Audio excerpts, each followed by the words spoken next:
Hello, Assalamualaikum. Okay, untuk Myvi Gen 3 FL facelift yang latest model ni, memang ada banyak bunyi rattling kan. So yang mana ada bunyi rattling dekat dashboard ni, terutama kali kawasan-kawasan ni lah kan. So apa yang saya buat, benda ni terbukti lah solve the issue, solve the problem. So you guys boleh cuba, mana tahu kalau boleh selesaikan masalah. Okay, dia ada dua tempat. Satu sini, check dekat kawasan ni.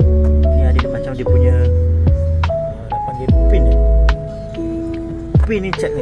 Kadang dia bergerak, dia macam wobble so dia bergetar. Ketatkan balik, ataupun kalau tak ada, dia tak span bahagian belakang tu. So dia akan duduk diam. Tu satu. Kedua, buka ini. Buka dashboard.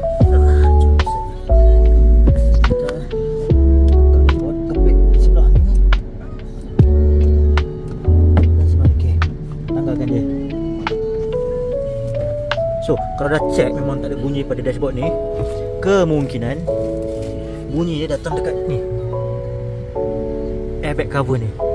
So, saya dah check banyak kali dah dan dah confirm. Bukannya ni bukan pintu, bukan dashboard. Sebab saya dah letak tape semua ni. Ni letak tape. Ni boleh beli kat kedai macam Ninso Jepun je, murah je.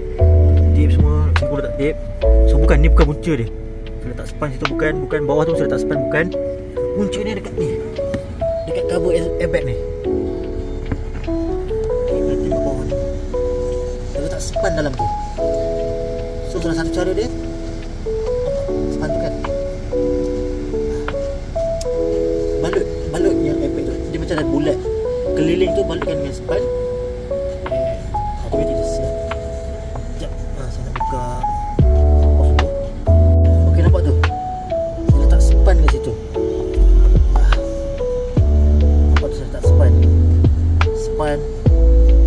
Span keliling tu, and benda tu solve the problem.